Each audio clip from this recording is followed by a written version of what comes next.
தெரிவித்துக் கொள்கிறேன். இந்த காலை வேளையிலே அருமையான சகோதரர் டேவிட் கருணாகரன் அவர்கள் ஒரு மாதத்துக்கு முன்னால் சொன்னாங்க. 2 பேர் டேட்டை மாற்றிட்டாங்க. ஆக்சுவலாக இது நான் அந்த ஸ்டேஜில் இங்கே இருக்க வேண்டிய நேரம் இல்லை. நான் இன்னொரு இடத்துக்கு சொல்லிருக்க வேண்டியது. சரி, ஏற்கனவே ஒப்புக்கொண்டேன் என்பதனால சரின்னு சொல்லிட்டு இதுக்காக வேண்டியது ஸ்டே பண்ணேன். அதான் அது அவருடைய தலைப்பு அவர் ஏற்கனவே சொன்ன மாதிரி உங்களுக்கு அமைச்சிருக்கிறாரு இல்லையா, கிறிஸ்துவ நிர்வாகம் மற்றும் நிதி மேலாண்மை. சரி, அதில் அவர் ஒரு 4 பாயிண்ட் சொன்னார். நான் அதை கொஞ்சம் மாடிஃபை பண்ணி நான் சொல்ல போகிறேன். என்ன பாயிண்ட் சொன்னார்னு சொல்லிட்டுங்க. அதுக்கு முன்னால் நீங்கள் ஒருத்தராக நீங்கள் யார், நீங்கள் என்ன செய்கிறீங்கிறது ஒரு சின்ன அறிமுகப்படுத்திக்கணும். அதுக்கப்புறம் நான் இங்கிருந்தாலும் ஒரு மருந்து கம்பெனி சபையில் சிறு பிள்ளைகள். சரி, ஓகே. Tamil Baptist search. சரி சரி, ஓகே. என் பேர் John Radhakrishnan, Nadupathi church pastor. Very good, church pastor. அப்புறம் பூர்ணையா லூகாஸ்கி வீட்டில் குவாலிட்டி ஆடிட்டராக ரிட்டையர்ட் ஆகிட்டேன்.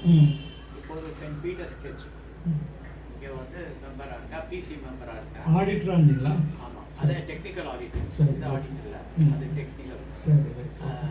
இந்த சர்ச்சில் பிசி மெம்பராக இருந்தேன். மென் ஃபெலோஷிப் செக்ரட்டரி, மென் ஃபெலோஷிப் ட்ரெஷரர், இந்த ஆக்டிவிட்டிலாம் இன்வால்வ் ஆகிருக்கு. Shadrach chaser Velliyur search pastor. என்ன சர்ச்? வெள்ளியூர். சரி சரி சரி சரி, ஓகே. குடியூர் கிராமம், வானத்தின் வாசல் சபையினுடைய பாஸ்டர். ஒரு சோசியல் ஒர்க்கும் பண்ணிட்டு ஓகே ஓகே. அடுத்தது கீழானூர் கிராமம் இல்லையா, வேலை பார்த்துருக்கேன். 17 ஊழிய சபைங்க. அன்பின் குழுவின் சபை. சரி சரி சரி சரி. நற்செய்தி பணி முடிஞ்சு. சரி சரி. John Rathnakumar, evangelist. சரி, ஓகே ஓகே, தேங்க்யூ. நன்றி. என்னன்னா இப்போ 2 பேருக்கு தவிர மீதி பேருக்கு எந்த அளவுக்கு இது, ஏன்னா 2 பேர் தான் சபை நடத்துறீங்க. இது கொஞ்சம் ஹெவி சப்ஜெக்ட் இருந்தாலும் எளிமையாக உங்களுக்கு நான் சொல்ல ஆசைப்படுகிறேன். இருந்தாலும் கூட நீங்கள் ஆர்வமாக இருக்க மற்ற ஊழியர்கள் எனக்கு நான் சின்ன குறிப்பு கொடுத்தேன். அதாவது பிப்ளிக்கல் வியூ, நிதி மேலாண்மை பற்றியதான பிப்ளிக்கல் வியூ, அதை பற்றி எப்படி பேசணும், பைபிளுடைய பார்வை என்ன அப்படின்னு. அப்புறம் இறையியல் பார்வை, இதை பற்றி என்ன நடைமுறை வாழ்வு, நிர்வாக ஒழுங்கு, இதை பற்றி சம்பந்தம் சொல்லியிருந்தார். அப்புறம் ஹிஸ்டாரிக்கல் அப்படின்னு சொல்லும்போது நிர்வாகம் எப்படி சரித்திர துறவி மடங்களில் அல்லது எகிப்தில் இப்படி போன்ற பழங்காலங்களில் இந்த மேலாண்மை, நிதி மேலாண்மை, நிர்வாகம் எப்படி இருந்ததை பற்றி கேட்டிருந்தார். அப்புறம் கான்ட்ரிபியூஷன், இப்போ இந்திய திருச்சபையில் என்ன நடந்து கொண்டிருக்குது என்பதை பற்றி பேசணும்னு எனக்கு சொன்னார். சரி, ஐயா சொன்ன மாதிரி நான் ஆர்த்தோடாக்ஸ் லூத்தரன் திருச்சபையில் போதகராக 23 ஆண்டுகள் பணியாற்றினேன். ஆனால் அதற்கு முன்னால் 23 ஆண்டுகளுக்கு மேலாக பல்வேறு நிறுவனங்களில் பொதுவாக நிதி மேலாண்மையில் ஆடிட்டிங், இன்டர்னல் ஆடிட்டிங், இது போன்ற துறைகளில் நான் பணியாற்றினேன். அது நிமித்தமாகத்தான் இந்த காரியங்கள் எனக்கு ஓரளவுக்கு தெரிந்திருக்கிறது. அதனால் அதை பற்றி நான் இப்போ உங்களுக்கு இப்போ எஃப்சிஆர்ஏவை பற்றி சொன்னார். ஆனால் நிறைய பேருக்கு எஃப்சிஆர்ஏ இப்போ உங்களுக்கு இப்போ பயன்படாது. தேவையாக இருந்தால் பின்னால் கடைசியில் நம்ம அதை பற்றி நான் பேசுகிறேன் அப்படின்னு சொல்லிட்டு நான் இப்போ பின்னால் அதை பற்றி பேசுகிறேன். உங்களுக்கு அதுக்கு நான் தேவை இருக்குன்னா நீங்கள் கேள்வி கேட்கலாம், உங்களுடைய கருத்துக்களும் நீங்கள் சொல்லலாம். சரி,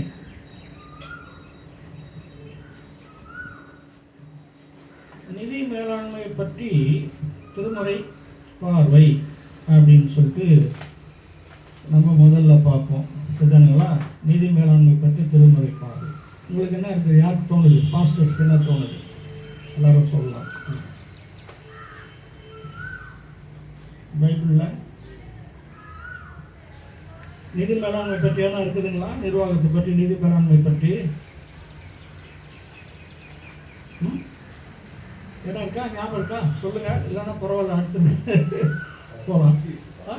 சொல்லுங்கள், யாருக்கா தெரியுதா? ஞாபகம் இருக்கா? ஐயா சொல்லுங்கள். பாஸ்டர்ஸ் 2 பேர் இருக்கீங்க. ஒரு ஊமையை ஆண்டவர் சொல்கிறாரு. என்ன சொல்கிறாரு? அவருக்கு பேர் என்ன சொல்கிறாரு? அவருடைய அந்த தலைப்பு, அந்த ஊமையினுடைய தலைப்பு வந்து கணக்கெல்லாம் பார்க்க சொல்கிறாரு. அவன் சரியாக கணக்கு பார்க்கலன்னு சொல்லிட்டு ஒரு ஆளை ஒரு வீடு கட்டுவதற்கு முன்பு கணக்கு அது வந்து சீடத்துவத்தில் வருது. சீடத்தில் வருது அப்படின்னு சொன்னால் அது மேலாண்மைக்குள்ளே வராதுன்னா நல்ல பாயிண்டாக தான் அது. நீ சீடனாக இருக்கணும்னு சொன்னால் அதனுடைய விலை என்னன்றதுக்காக வேண்டி இது உலக பிரகாரமாக ஒரு காட்டு சொல்கிறார். வீடு கட்டுறதுக்கு முன்னால் காசுக்கு தான் பார்த்து கட்டணும், அப்படி இல்லைன்னு சொன்னால் கலட்டை பண்ணுவாங்க, பாதியிலே கேள்வி பண்ணுவாங்க. நிறைய பேர் நீங்கள் பார்த்துருக்கலாம், கடைக்காரோட நிற்கும், இது பண்ணி வச்சுருப்பாங்க, கிணறு தோண்டி வச்சுருப்பாங்க, அப்படியே விற்றுருவாங்க, கட்ட முடியாது. அந்த மாதிரி பிளான் பண்ணி தான் என்ன நீ பின்பற்றணுன்றாரு. அதே மாதிரி சண்டைக்கு ஒரு ராஜா சண்டைக்கு போகும்போது இன்னொரு சிறப்பான ஒன்று இருக்குது.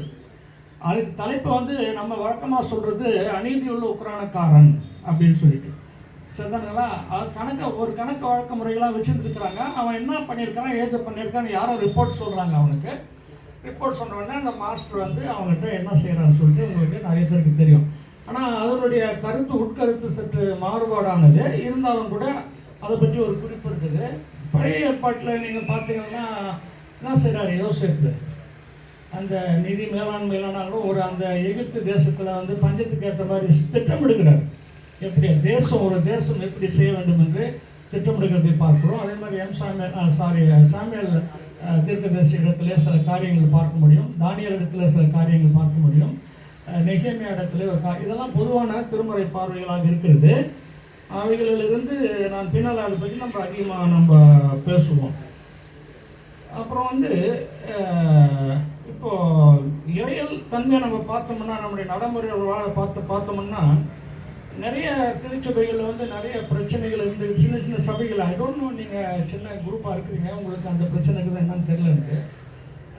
நிறைய சபைகளில் வந்து நேர்மையாக இருக்கிறாங்க, உண்மையாக இருப்பாங்க, ஆனால் அவங்களுக்கு வந்து எப்படி செய்யறதுன்னு தெரியாது. அப்போது மேலிடத்தில் இருந்த ஒரு ஆடிட்டரையோ அல்லது ஒரு எக்ஸ்டர்னல் கன்சல்டண்ட்டை அவங்க என்ன பண்ணுவாங்க, கொண்டு வருவாங்க. அவங்களுக்கு என்ன பிரச்சனைனா, அவங்களுக்கு இதனுடைய துறையில் இருக்கிற எல்லா விதமான நுணுக்கங்கள் தெரியும், அனுபவம் தெரியும், எல்லாம் தெரியும். ஆனால் அவங்களுக்கு திருமறையின் அடிப்படையில் திருச்சபையினுடைய நிர்வாக அமைப்பு, திருச்சபையினுடைய அடிக்கல்லாக இருக்கக்கூடிய கிறிஸ்துவ சித்தாந்தங்களை அவங்களுக்கு தெரியாது. அப்போ 2 கேப் இருக்கிறத நம்ம பார்க்குறோம். இந்த கேப்பெல்லாம் நம்ம இது பண்ணணும், நம்மளாக தான் என்ன செய்யணும், சரி பண்ணணும் அப்படின்னு சொல்லிட்டு நம்ம பார்க்குறோம். அதில் முக்கியமாக பார்த்தீங்கன்னா 2-3 பிரச்சனை நமக்கு என்ன இருக்குதுன்னு சொன்னால், இன்டெகிரிட்டி அண்ட் கவர்னன்ஸ், சரியான ஒரு அக்கௌண்டிங் பாலிசி, ஃபைனான்ஷியல் பாலிசின்னு சொல்லுவாங்க, அது இல்லாததுனால சில நேரங்களில் சந்தேகம், நல்லா பணம் செலவு பண்ணுற பேரை பற்றி கூட அந்த சபையிலேருந்து ஒரு பணம் திருடிட்டாரு, அப்படி பண்ணிட்டாரு என்று சபையால் சொல்வதற்கு வாய்ப்பு உண்டு. அல்லது அவருக்கு பிடிக்கல அப்படின்னு சொன்னால் வேறு விதமாக 100 ரூபா நான் கொடுத்தேன், அவர் வந்து கணக்காட்டல அப்படின்னு சொல்லி ஒரு சின்ன சபையை பற்றி சொல்கிறதுக்கு வாய்ப்பு உண்டு. ஆனால் சரியான ஒரு அமைப்பு முறைகள், பாலிசிஸ்ன்னு சொல்கிறோம், அது எல்லாம் சிந்திச்சுன்னா இதெல்லாம் வந்து நம்ம என்ன பண்ண முடியாது, இந்த மாதிரி காரியங்களுக்கெல்லாம் இடம் கொடுக்க வேண்டிய அவசியம் இல்லை. நிதி மேலாண்மையை பற்றி நம்ம பார்க்கும்போது சரி, பைபிள்லேருந்து ஒரு சில உதாரணங்களை நான் உங்களுக்கு சொல்கிறேன். அதாவது நிதி நாம் வந்து திருச்சபையினுடைய பணங்கள், இது வந்து பாஸ்டர்ஸ்க்கு மட்டும் இல்லை, ஒரு நிறுவனத்தில் வேலை செய்கிறவங்களுக்கு கூட அது பொருந்தும் இல்லையா. ஒரு என்ஜிஓவில் வேலை, நீங்கள் யார் என்ஜிஓ ஒருத்தர் வச்சுக்கிங்கன்னு சொன்னீங்க, யாராவது ஐயா நீங்கள் வச்சுக்கிறீங்க இல்லையா. அப்போ உங்களுக்கு தெரியும் என்ன அது என்ன நீங்கள் அதை குழந்தைகளுடைய டியூஷன், ஓகே ஓகே ஓகே சமூக மேம்பாட்டிற்காக வேண்டி குழந்தைங்களுக்கு அதில் ஒரு சின்ன அமௌண்ட் ஆஃப் மணி இருக்கும். அதை எப்படி நம்ம கரெக்டாக செய்கிறது அப்படின்ற சொல்லும்போது காரியங்கள் வரும்போது முக்கியமாக ஸ்மால் என்ஜிஓ இருக்குது, பெரிய பெரிய பெரிய CSI church, Lutheran church, Methodist church, Baptist சர்ச்செல்லாம் நிறைய ப்ராஜெக்ட்ஸ் வச்சுருக்குறாங்க. ஆனால் அவங்க எல்லாமே பார்த்தீங்கன்னா பிரச்சனைகள் தான் இருக்கிறாங்க. கோர்ட் கேஸ் இருக்குது, இல்லைன்னா எஃப்சிஆர்ஏவில் மாட்டிக்கிறாங்க, இல்லைன்னா கம்பெனியில் மாட்டிக்கிறாங்க, இல்லைன்னா இதெல்லாம் காரணம் என்னென்னா சரியான வரைமுறை பாலிசிகள், சரியான அந்த ஃபைனான்ஷியல் பாலிசி, அக்கௌண்டிங் ஸ்டாண்டர்ட்ஸு இவைகளை கடைபிடிக்காதது முதல் ப்ராப்ளம். அதாவது உண்மையாக இருக்கிற இடத்துல இருக்கிற உண்மையான ப்ராப்ளம். சில பேருக்கு இதெல்லாம் தெரியும், ஆனால் வந்து என்ன செய்வாங்க, நேர்மையற்றவர்களாக இருப்பாங்க. அப்போது திருச்சபையுடைய பணங்களை மற்றொரு சார்பாக நம்ம செலவு செய்கிறோம். ஒரு என்ஜிஓவாக இருந்தாலும் சரி, அல்லது நம்முடைய சபையில் நம்ம வாங்கி ஒரு பொது நிகழ்ச்சி நடத்துறது இருந்தாலும் சரி, இன்னொருடைய பணத்தை வாங்கி நம்ம செய்யும்போது அந்த பணத்தில் உத்தரவாதம் இல்லாதவர்களாக நாம் ஆய்விடுகிறோம் என்று நான் பார்க்கிறேன். சரி, நம்ம திருமறையிலேருந்து 2-3 உதாரணம் பார்ப்போம். அதுக்கு பிறகு திருச்சபை ஹிஸ்ட்ரியிலேருந்து ஒரு உதாரணம் பார்ப்போம். 1 சாமுவேல் புத்தகம் 12ஆம் அதிகாரம். பைபிள் வச்சுக்கிறீங்களா? 1 சாமுவேல் 12ஆம் அதிகாரம் எடுத்தவங்க வாசிங்க. 3ஆம் வசனத்துலேருந்து வாசிங்க. 1 சாமுவேல் 12 3-5 வசனங்கள்.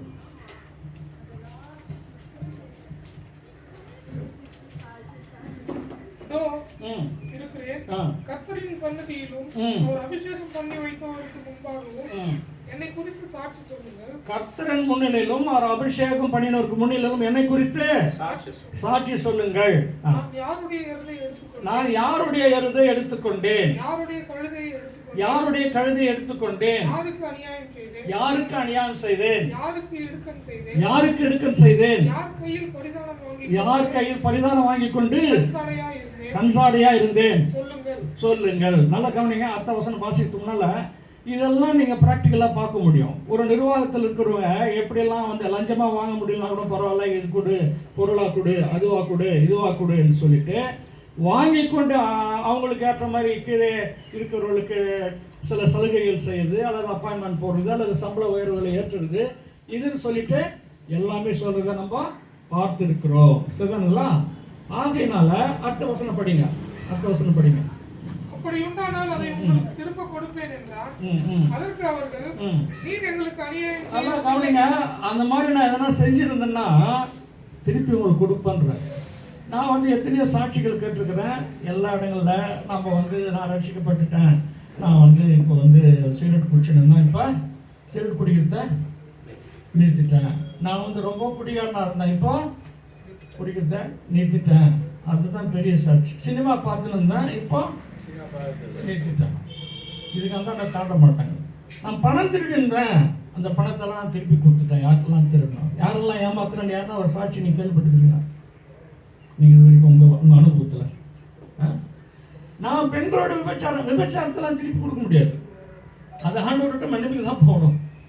ஆனால் பண விஷயத்தை பொறுத்தவரையில் நான் ஏதாவது வாங்கியிருந்தேன்னா நான் திருப்பி கொடுப்பேன்ற ஒரு எங்கேயாவது ஒரு சாட்சி பெந்தெகோஸ்தே சபையில் மற்ற சபையிலே நீங்கள் கேட்டதுண்டானால் என்னிடத்தில் சொல்லுங்கள், நான் மிகுந்த மகிழ்ச்சி விடுவேன். நான் கேட்டதில்லை என்னுடைய வயசில். ஆனால் என்ன சொல்கிற சாமியில் அதை திரும்ப கொடுப்பேன்றாங்க. சரி, மக்கள் என்ன சொல்கிறாங்க? அதற்கு அவர்கள், நீர் எங்களுக்கு அநியாயம் செய்யவும் இல்லை, எங்களுக்கு இடுக்கண் செய்யவும் இல்லை, ஒருவர் கையிலும் ஒன்றும் வாங்கவும் இல்லை. பாருங்க, அந்த ஜனமே சொல்லிட்டாங்க. இதுதான் ஒரு பெரிய சாட்சி. நிர்வாகத்தில் நாம் செய்ய வேண்டிய நமக்கு ஒரு திருமறையில உதாரணம் இருக்கிறது. ஆண்டவர் நமக்கு நிறைய தடவை சொல்லுகிறாரு, நீங்கள் பரிசேயர் சதுசேயருடைய முறையின்படியாக நடக்கணும். அவருடைய நீதியில் உங்கள் நீதி அதிகமாயிராவிட்டால் சொல்லுங்க. இல்ல அர்த்தம் சொல்லுவோம். பரிசேயர் சதுசேயர் நீதியில் உங்களோட நீதி அதிகமாயிராவிட்டால் பரலோக ராஜ்யத்தில் பிரவேசிக்க முடியாதுன்னு ஒரு இடத்துல இருக்குது. இன்னொரு இடத்துல பரலோக ராஜ்யத்தை காண முடியாது, பார்க்க கூட முடியாது. அதை பற்றிங்களாங்க, அதாங்க பரலோக ராஜ்யம். அது கூட கண்ணுக்கு தெரியாது. அப்போது ஆண்டவர் ஒரு ஸ்டாண்டர்ட் நமக்கு மெயின்டைன் பண்ணி அதன் பிரகாரம் நடக்கணும்னு சொல்லிட்டு தன்னுடைய வாழ்நாள் காலத்தில் தன்னோடு கூட இருந்தவர்களுக்கு சொல்கிறாரு அப்படின்றத நம்ம பார்க்குறோம்.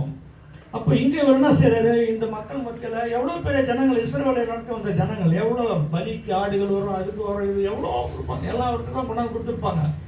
இப்போ நிறைய ஊழியக்காரர்கள் நம்ம அமெரிக்காவில் வந்து டெலிவிஷனில் வேலை செய்கிற ஊழியக்காரர்கள் போல கோடிக்கணக்கில் சம்பாதிக்கிறாங்க. அவங்க கொடுக்குறது தான் கணக்கு யாரும் கேட்க முடியாது. அவங்க கவர்மெண்ட்டுக்கும் கொடுக்குற அமெரிக்கா தேசத்தில், இந்திய தேசத்தில் எப்படி தெரியல எனக்கு. அவங்க அதில் கட்டு போடுறதில்ல. ஒரு இன்ஸ்டியூட் ஆஃப் அக்கௌண்டபிலிட்டின்னு அமெரிக்காவில் வச்சுக்கிறான். அதில் இவங்க யாரும் ரெஜிஸ்டர் பண்ணுறதே கிடையாது. கிரப்புலோ டாலரு, ஜாய்ஸ் மேயரு, பெனியன்லாம் இப்போ ஒன்றுமே இல்லாத ஆகிட்டாரு. அந்த மாதிரி இப்போ நிறைய பேர் பெரிய பெரிய பெரிய ஆட்கள்லாம் இருக்கிறாங்க. அவங்களுக்கு தெரியும். நம்ம அவங்களாம் ஆவிக்குரியவங்க நினச்சிட்டு உக்காந்துக்கிட்டு அவங்களுடைய வீடியோலாம் பார்த்து கேட்டுன்னு போகிறோம் இல்லைங்களா? அதோடு இல்லை சில ஊழியக்காரங்க அந்த பிரசங்கத்தில் அவரை சபைக்கு பண்ணின்னு இருக்கிறாங்க. அதை கேட்டு வந்து அவங்களாம் ஊழியக்காரர்களே கிடையாது. அது வந்து இப்போ என்னுடைய சப்ஜெக்ட் அது இல்லை. ஆனால் அதை ஒரு உதாரணத்துக்கு சொல்கிறேன். ஆனால் சாமுவேல் அப்படி சொல்லலை. இப்போ நமக்கு ஒரு சேலஞ்சு, நமக்கு ஒரு முன் உதாரணம் எங்கே இருக்குது? திருமறையில் இருக்குது அப்படின்னு சொல்லிட்டு பார்க்கணும். ரெண்டாவது நெகேமியா தீர்க்கதரிசன புஸ்தகம் 5ஆம் அதிகாரம். ரெண்டாவது உதாரணம் சொல்ல பாருங்க. நெகேமியா தீர்க்கதரிசன புஸ்தகம் 5ஆம் அதிகாரம். நெகேமியா பற்றி உங்களுக்கு எத்தனை பேருக்கு தெரியும்? 19ஆம் வசனம் வாசிங்க. என் தேவனே, நான் இந்த ஜனத்துக்காக செய்த எல்லாவற்றின்படியும் எனக்கு நன்மை உண்டாக. நெகேமியா 5வது 5:19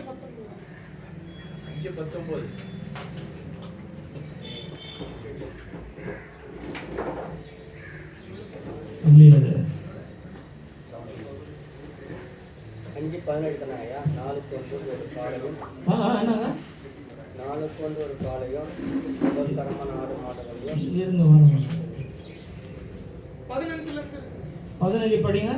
எனக்கு முன்னிருந்த அதிபதிகள் ஜனங்களுக்கு பாரமாக இருந்து அவர்கள் கையிலே அப்பமும். இல்ல இல்ல இல்ல கரெக்ட் தான். 14 இருந்து படிங்க. 14. நான் யூதா தேசத்திலே அதிபதியா இருக்கும்படி ராஜாவாகிய அர்தசஷ்டா எனக்கு கற்பித்த நாளாகிய அவருடைய 20ஆம் வருஷம் தொடங்கி எங்க இருக்கிறாரு? அவர் என்னவா இருக்கிறாரு? யூதா தேசத்துல அவர் என்னவா இருக்கிறாரு? கவர்னரா இருக்கிறாரு. சரிங்களா? கவர்னர் சொல்லுங்க சொல்லுபடி. அவருடைய 20ஆம் வருஷம் தொடங்கி அவருடைய 32ஆம் வருஷம் வரைக்கும். 20ல இருந்து 32 எத்தனை வருஷம் ஆகுது? 12 வருஷம் ஆகுது. சொல்லுங்க. வருஷம் வரைக்கும் இருந்த 12 வருஷ காலமாய் நானும் என் சகோதரரும் அதிபதிகள் வாங்குகிற படியை வாங்கி சாப்பிடவில்லை. நல்லா கவனிங்க. அவங்களுக்கு அலவன்ஸ் உண்டு. அதிபதிகள் வாங்குற படின்னு சொல்றாரு, டிஎன்எஸ் அலவன்ஸ். அதை கூட அவர் வாங்கி சாப்பிடலையா? ஏன் சொன்னீங்கன்னா அவருக்கு அந்த மனநிலை ஏன் இருந்துச்சுன்னா, நீங்க இப்ப படிக்க வேண்டாம். 5ஆம் அதிகாரம் 1ஆம் வசனத்துல 2-3 வசனத்துல படிச்சு பார்த்தீங்கன்னா மக்கள் எவ்வளவு கஷ்டப்படுறாங்க அவருடைய அந்த நேரத்துல. ஒரு உதாரணத்துக்கு பார்ப்போம். அவர்கள் நிறைய பேர் என்ன சொல்றாங்க, அவர்கள் குடும்ப 2ஆம் வசனம், அவர்களில் சிலர் நாங்கள் எங்கள் குடும்ப குமாரரோடும், அதேனென்றால் அவர்களில் சிலர் நாங்கள் எங்கள் குமாரரோடும் எங்கள் குமாரத்திகளோடும் அநேகரானபடியினால் சாப்பிட்டு பிழைக்கும்படிக்கு நாங்கள் தானியத்தை கடனாக வாங்கினோம். தானியத்தை கடனாக வாங்குறோம். அந்த காலத்துல உண்டு தெரியுங்களா? போயிட்டு நம்ம கிராமங்களில் நல்லா கொஞ்சம் ஒரு படி நெல் கொடுங்க, அரிசி கொடு, பருப்பு கொடு, நான் திருப்பி கொடுத்துட்றேன். சமையல் செய்யறது காசா கேட்க மாட்டாங்க. பொருளாக வாங்கி கொஞ்சம் சர்க்கரை கொடு, கொஞ்சம் பேர் என்னங்க காப்பி பொடி. ஞாபகம் இருக்கா? நான்லாம் கிராமங்களை சின்ன பையன் அவங்க பார்த்துக்கிறேன். அது மாதிரி இவங்க இது பல காலத்துக்கு முன்னால் அது. சார் படிங்க சீக்கிரம் படிங்க. வேறு சிலர் எங்கள் நிலங்களையும் எங்கள் திராட்சை தோட்டங்களையும் எங்கள் வீடுகளையும் நாங்கள் அடையாளமாக வைத்து அடமானமாக வைத்து. சரி, இதெல்லாம் இயற்கையா நடக்கிறது. சரியா? கஷ்டங்குது. சரி, ஒரு நிலத்தர அடமானம் வையே, லோடு வாங்கிக்கிறது, நான் உடச்சல வந்து பிறகு கொடுக்குறேன். மக்கள் எவ்வளவு துன்பத்தில் இருந்திருக்கிறாங்க. நல்லா கவனிங்க. ஆண்டவருடைய ஊழியக்காரர்கள் இப்ப கூட முதல்ல பேசினார். மக்களுடைய துன்பங்களை தலைமைத்துவத்தில் இருக்கிறவர்கள், கவர்னராக இருக்கிறவர்கள், இதுதான் நமக்கு நிதி மேலாண்மை, நிதி நிர்வாகம் என்று சொல்லும் போது லீடர்ஷிப்ல இருக்கிறோம். நீங்கெல்லாம் சின்ன சின்ன சர்ச்சில் வச்சுக்கிறீங்க. பட் இருந்தாலும் பெரிய பெரிய சர்ச்சுக்காக தயார் பண்ணது. பட் இருந்தாலும் நாங்கள் உங்களுக்கு 1-2 பேருக்கு பயனுள்ளதாக இருந்தால் சார் தான் நீங்கள் இப்போ வேற யாருக்கும் சொல்லி கூட நீங்கள் அதுக்கப்புறம் ஒன்று பேசலாம், எனக்கு தொடர்பு கொள்ளலாம். ஆச்சுங்களா? படிங்க. அது வேறு சிலர் எங்கள் நிலங்களையும் எங்கள் திராட்சை தோட்டங்களையும் எங்கள் வீடுகளையும் நாங்கள் அடைமானமாக வைத்து இந்த பஞ்சத்திலே தானியம் வாங்கினோம் என்றார்கள். சிலர் ராஜாவுக்கு தீர்வை செலுத்த நாங்கள் எங்கள் நிலங்கள் மேலும் எங்கள் திராட்சை தோட்டங்கள் மேலும் பணத்தை கடனாக வாங்கினோம் என்றும். கவர்மெண்ட்டுக்கு வரி கட்டுறதுக்கு கூட கொண்டு என்ன பண்ணிச்சுக்கிறான், தோட்டத்தை கட்டத்தெல்லாம் வித்து அடமானம் வச்சுதான் வரி கட்டிருக்கிறான். அப்ப எவ்வளவு மோசமான நிலையில அந்த காலத்துல அந்த மக்கள் இருந்திருக்கிறார்கள், இன்றும் இருக்கிறார்கள். விளிம்பில் இருக்கிற மக்கள் இருக்கிறார்கள். அரசாங்கம் நாங்க உங்களுக்கு 1000 ரூபாய் கொடுக்குறோம், 2000 கொடுக்குறோம், நாங்க இதை செய்யறோம் அதை செய்யறோம்லாம் சொல்றாங்க ஒழிய கஷ்டப்பட்டு கொண்டிருக்கிற மக்கள் கஷ்டப்பட்டு கொண்டுதான் இருக்கிறார்கள் என்பதை நீங்கள் அறிவீர்கள், நானும் அறிவேன். இந்த நிலைமையில தான் கவர்னரா இருக்கிறார்கள். அப்ப இவர்களை மனிதர்களை கொண்டு என்ன பண்றாரு, என்னிடத்திலே இருக்கிற என்னுடைய ஆளுக்குள்ள இருக்கிற ஜனங்கள் எல்லாம் இவ்வளவு கஷ்டப்படும் போது நான் கவர்னர்ன்ற முறையில எனக்கு இந்த அலவன்சஸ் எல்லாம் கிடைக்கிறது அது கூட எனக்கு வானான்ட்டேன்.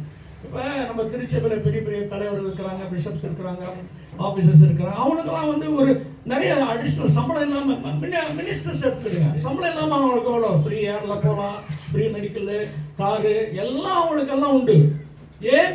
மக்களுக்காக உழைக்க வேண்டும் என்பதற்காக. ஆனால் மக்களுக்காக உழைக்காமல் அதை பற்றி கவலைப்படாமல் அந்த ஆனால் நெகேமியா ஒரு நல்ல உதாரணம்.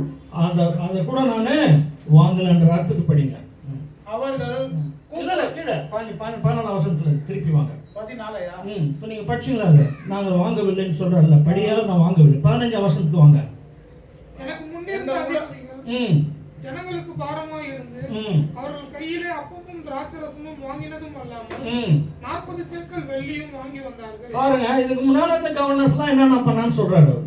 இதெல்லாம் வாங்கிட்டாங்க, அது எல்லாம் காசு வேறு. அது 40 சேக்கல் வெள்ளியை வாங்கினாங்க. அடுத்தது அவர்கள் வேலைக்காரர் முதலாய் ஜனங்கள் மேல் அதிகாரம் செலுத்தினார்கள். அவங்க மட்டும் இல்லை, அவங்க ஆஃபீஸில் வேலை செய்கிறவங்க எல்லாரும். இப்போ நம்ம கவர்மெண்ட்டை நினைக்கிறதா இல்லையா? ஒரு இன்கம் டேக்ஸ் ஆஃபீஸுக்கு போகிறோம், சேல்ஸ் டேக்ஸ் ஆஃபீஸுக்கு போகிறோம். அங்கே அவர் கொடுக்குறதுலேருந்து நீங்கள் இது பியூன்லேருந்து கொடுத்துருந்தோம். கவர்மெண்ட்டில் வேலை செஞ்செல்லாம் அங்கே இருக்கிறீங்க, கொஞ்சம் மாதிரி எல்லாரும் கொடுக்கணும். இல்லைதானுங்களா? அவனுக்கு சம்மந்தமே இருக்காது. இல்லை ஃபைல் கூட உள்ளே வைக்க மாட்டான். கோர்ட்டுக்கு போய் பாருங்க. எல்லா இடங்களும் எல்லா ஸ்டேட்லையும் வந்து என்ன செய்கிறாங்க, அது அங்கே நடந்திருக்கிறது. அப்படி நடந்தது. நானோ தேவனுக்கு பயந்ததினால் எப்படி செய்யவில்லை. எவ்வளோ பெரிய சாட்சி பாருங்க. அப்போ உங்களுக்கும் எனக்கும் முன்னால் இருக்கிற ஒரு பெரிய சவால் நெகேமியாவுடைய நேர்மை, நெகேமியாவுடைய ஆளுகையிலே அவர் தன் ஆட்கொண்ட விதம், தன்னை நடத்தி கொண்ட விதம், கடவுளுக்கு பயந்ததினால் நான் இதை செய்வேன். இந்த பயம் இன்றைய காலகட்டங்களிலே திருச்சபை தலைவர்களே, திருச்சபை நடத்துகிறவர்கள், நிறுவனங்கள் நடத்துகிறவர்கள், பள்ளிக்கூடம் நடத்துகிறவர்கள், பெரிய பெரிய நடத்துகிறவர்களிடத்தில் இருக்கிறதா என்று அவர்கள் எதாவது தெரிந்து கொள்ள வேண்டும். எனக்கு சில பேருக்கு தெரியும், எனக்கு உங்களுக்கு சில பேருக்கு தெரியும். ஆனால் அது இல்லை. குறிப்பாக ஏன் கிறிஸ்துவ நிர்வாகம், கிறிஸ்துவ மேலாண்மை என்று சொல்லுகிறோம் என்றால் இப்படி உதாரணங்கள் நமக்கு இருக்கிறது.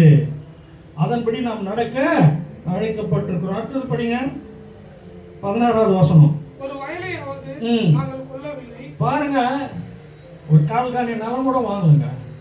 நம்ம மணியக்காரர் கவுன்சிலராக வந்தாருன்னா போதும். அந்த ஊரில் எங்கெல்லாம் அவங்களுக்கு அந்த ரெக்கார்டு இருக்குது இல்லையா? போயிட்டு எல்லாம் கம்மியாக வாங்கி மற்றொரு நிலத்தை வாங்கி ஆட்டை போட்டு என்ன பண்ணிடுறாங்க. இவர் சொல்றாரு, நான் ஒரு வயலையாவது வாங்கவில்லை. சொல்லுங்க. அலங்கத்தின் வேலையிலே முயன்று நின்று என் வேலைக்காரர் அனைவரும் கூட்டமாய் அந்த வேலைக்கு கூடி வந்தார்கள். சரி, அடுத்தது பாத்தீங்கன்னா நல்ல சொல்றாரு. 17-18 வாசிங்க. யூதரும் மூப்பருமான 150 பேரும் எங்களை சுற்றிலும் இருக்கிற புறஜாதிகளிடத்திலிருந்து எங்களிடத்திற்கு வந்தவர்களும் என் பந்தியில் சாப்பிட்டார்கள். அது மட்டும் இல்ல, இவர் பாருங்க, இவருடைய தனக்கு இருக்கிற சாப்பாட்டுல சுற்றில இருக்கிற யாரெல்லாம் வந்தாங்களோ அவங்க எல்லாருக்கும் அவர் என்ன பண்ணிருக்கிறாரு, சாப்பாடும் போட்டிருக்கிறாரு. தாமஸ் கிராம்வெல் ஒருத்தர் இருந்தார், 1540 நினைக்கிறேன். ஹென்ரி the 8th கிங்குடைய இருந்தார், பெரிய ஆளர். தாமஸ் கிராம்வெல் தான் நினைக்கிறேன். ஆமாம், அவரு தினம் அவர் பெரிய பெரிய ஆஃபீஸராக வந்தார். அரசனுக்கு அடுத்த நிதி மேலாண்மை எல்லாத்தில் இருந்தார். சரித்திரத்தில் நீங்கள் படிக்கலாம். தினமும் 250 ஏழைகளுக்கு அவர் தன்னுடைய வீட்டில் தன்னுடைய சொந்த பணத்தில் பிரெட் கொடுத்துருக்கிறார் அப்படின்னு ஒரு செய்தி நான் படித்தேன்.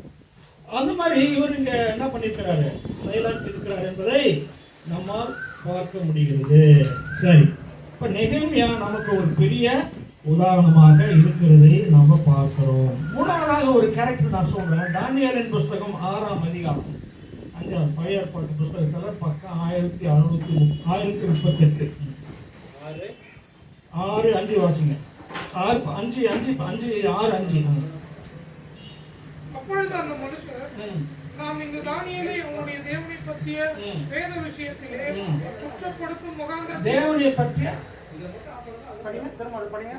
வேத விஷயத்தில் சரி குற்றப்படுத்தும் முகாந்திரத்தை கண்டுபிடித்தால் ஒழிய அவனை வேறொன்றிலும் குற்றப்படுத்தும் முகாந்திரத்தை கண்டுபிடிக்க கூடாது என்றார். கடவுள் விஷயத்தை தவிர அதெல்லாம் கற்றுப்படுத்த முடியலனா கூட முடியலனா கூட மற்ற எந்த விஷயத்துல நமக்கு ஏதாவது தவறு கண்டுபிடிக்க முடியுமான்னு பார்த்தா அதுலயும் அவங்களால கண்டுபிடிக்க முடியல அப்படின்னு சொல்றாங்க. அப்ப மற்ற எந்த அது ஒரு விஷயம் சொல்லப்பட்டிருக்குது அப்படின்னாலே அவர் அங்கே கவர்னராக இருந்தபடியினால அந்த இடத்துல அவர் எந்த விதமான சிக்கல்லையும் எதிரிகள் அவர்களை பார்த்து கண்டுபிடிக்க முடியாத அளவுக்கு அவர் தானியேல்ன்றது நடந்து கொண்டார் என்று நம்ம பார்க்கிறோம். இப்போ நம்ம வந்து சாமுவேல் தீர்க்கதரிசியை பார்த்தோம், நெகேமியாவை பார்த்தோம், தானியேலை பார்த்தோம். இப்போ ராஜாக்களின் புத்தகத்தில் ஒரே ஒரு சின்ன கேரக்டர் பார்ப்போம். அதில் ஒரு சின்ன விஷயம் இருக்குது, பட் இருந்தாலும் அதை நம்ம ஒரு உதாரணமாக எடுத்துக்கொள்ளலாம். 2 ராஜாக்களின் புத்தகம் 12ஆம் அதிகாரத்தில் யோவாஸ் ராஜாவை பற்றி ஒரு குறிப்பு இருக்கிறது. பழைய ஏற்பாட்டு புத்தகத்தில் பக்கம் 483 12 அதிகாரம் 4ஆம் வசனத்துலேருந்து 15ஆம் வசனம் வரைக்கும் இருக்குது. அதில் ஒரு 2-3 வசனங்கள் மட்டும் வாசிப்போம். வாசிங்க. யோவாஸ் ஆசாரியரை நோக்கி, பிரதிஷ்டையாக்கப்பட்ட பொருள்களாகிய கர்த்தருடைய ஆலயத்துக்கு கொண்டு வரப்படுகிற எல்லா பணங்களையும்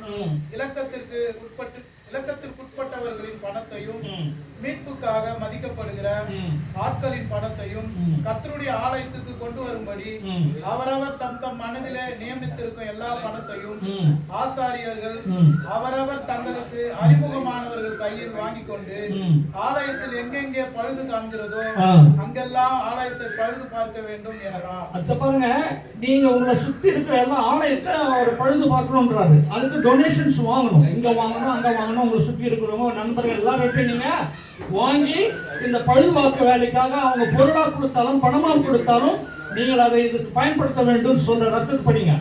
ஆனாலும் ராஜாவாகிய யோவாசின் 23ஆம் வருஷம் மட்டும் ஆசாரியர்கள் ஆலயத்தை பழுது பாராதே போனபடியினால் ராஜாவாகிய யோவாஸ் ஆசாரியனாகிய யோய்தாவையும் மற்ற ஆசாரியர்களையும் அழைப்பித்து, நீங்கள் ஆலயத்தை பழுது பாராதே போனதென்ன? இனி நீங்கள் உங்களுக்கு அறிமுகமானவர்கள் கையிலே பணத்தை வாங்காமல் அதை ஆலயத்தை பழுது பார்க்கிறதற்காக விட்டுவிடுங்கள் என்றார். சரி, அப்பொழுது ஆசாரியர் இவ்வளவு வருஷம் அவர் சொன்ன பிறகு ஆலயத்தை பழுது பார்க்கல அப்படின்னு என்ன அர்த்தம்? பணத்தெல்லாம் யாரெல்லாம் வாங்கினாலும் அதெல்லாம் வாங்கி வச்சுக்கிட்டான். என்னென்ன பண்ணாங்களோ தெரியாது, அதை பற்றி பேசுறதுக்கு நிறைய பேச முடியாது. ஆனா இது ராஜாவுக்கு பார்வைக்கு போன உடனே நீ இவங்க மூலமா நல்ல ஒரு எப்படி ஒரு மேலாண்மை பண்றாரு பாருங்க. இவங்க மூலமாலாம் பண்ணா அப்பதான் அந்த உண்டியில இன்ட்ரோடியூஸ் ஆகுது, பெரிய உண்டிலாம். பணத்தெல்லாம் கொண்டாந்து நீ என்ன பண்ண, நேரம் அவங்க கிட்ட நீ போட்டுற, அதை எடுத்து அதுக்கப்புறம் நீங்க வந்து ஒருத்தருக்கு சிற்ப ஆசிரியர்கள், கட்டிட வேலை செய்யறவர்கள், பெயிண்ட் அடிக்கணும், என்னென்ன வேலை செய்யறாங்களோ அவங்களுக்கு எல்லாம் நீ கொடுக்க வேண்டும் என்று ஒரு புதிய யுக்தியை கையாளுகிறார். அப்போ அங்கே பொது பப்ளிக் ஃபைனான்ஸ் வந்து விரயமாக்கப்படுகிறது. அதற்கு அதிகாரிகள் வந்து காரணமாக இருக்கிறார்கள். அதற்கு வந்து பிரபுக்கள், அதற்கு வந்து பெரிய பெரிய ஆபீசர்ஸ் எல்லாருமே வந்து வாங்கி பணங்களை அவர்கள் செலவழித்து விட்டார்கள் என்பதற்காக புதிய ஒரு நிதி நிர்வாக அமைப்பு முறையை என்ன செய்யறாரு? யாரு? யோவாஸ் என்ற ராஜா என்ன செய்யறாரு? வந்து கேள்விப்படிங்க. அப்பொழுது ஆசாரியர்கள் ஜனத்தின் கையிலே பணத்தை வாங்கிக் கொள்ளாமலும் ஆலயத்தை பழுது பாராமலும் இருக்கிறதற்கு சம்மதித்தார்கள். சரி, ஏன்னா சம்மதிக்கலாம் வம்பாடு ஏற்கனவே எவ்வளவு பேர் மேல ஆக்ஷன் எடுத்தாரு தெரியாது, அதெல்லாம் அங்க எல்லாம் எடுத்திருப்பாரு. ஆனா அதுல இல்ல, திருமறையில் இல்ல. சரிங்க, ஓகேங்கய்யா, நீங்க சொல்றபடி நாங்க செய்யறோம் அரசரேன்னு சொல்லிட்டாங்க. சொல்லிட்டு அடுத்தது அவங்க வந்து என்ன செய்யறாங்க? ஆசாரியனாகிய யோய்தா ஒரு பெட்டியை எடுத்து அதின் மூடியிலே ஒரு துவாரம் இட்டு, அதான் பெரிய உண்டி செய்யறாங்க. இப்ப இன்னும் திருப்பதியில இருக்கிற எல்லா இடத்தையும் அந்த உண்டியில தான் அம்மா ஒருத்தர் வந்தாங்க, நீங்க வந்து உண்டியில போடாதீங்க, கையில கொடுக்கலாம் என்ன பண்ணிட்டு போறாங்க. சென்ட்ரல் மேனேஜர்ஸ் இது எப்படிலாம் பண்றாங்க. அவங்க வேண்டுதல் பண்ணி சாமிக்கு போடுறான்னா இவங்க கையில கொடுத்துருந்தாங்க. இவன் என்ன பண்ணுவான்? இந்த பண்ணிக்கு பாருங்க, ஆசாரியர்கள்லாம் வாங்கி கோயில் கட்டுற அந்த மாதிரி அது மாதிரி தான் இவனும் பண்ணுவான். அப்பயே இருக்குது. யோவாஸ் அதுக்கு இது பண்றாரு. இப்போ இங்க இருக்கிற நம்ம ஆட்கள் வந்து சென்ட்ரல் கவர்மெண்ட்ல வந்து நீங்க கையில கொடுத்துருங்க, உண்டியில போடாதீங்க. எப்படி இருக்கு கதை? அதுதான் இவருடைய நேர்மைக்கும் மற்றவருடைய நேர்மைக்கும் எவ்வளவு பெரிய நம்ம பிராக்டிக்கலா பார்க்கிறோம் இப்போ, சரிதாங்களா? ஆனா அங்க அப்படி செய்யல. படிங்க, அடுத்தது படிங்க. மூடியில ஒரு துவாரம் இட்டு அதை பலிபீட தண்டையிலே கர்த்தருடைய ஆலயத்தில் ஜனங்கள் உட்பிரவேசிக்கும் வலது பக்கத்தில் வைத்தார். வாசற்படியை காக்கிற ஆசாரியர்கள் கர்த்தருடைய ஆலயத்துக்கு கொண்டு வரப்பட்ட பணத்தை எல்லாம் அதிலே போட்டார்கள்.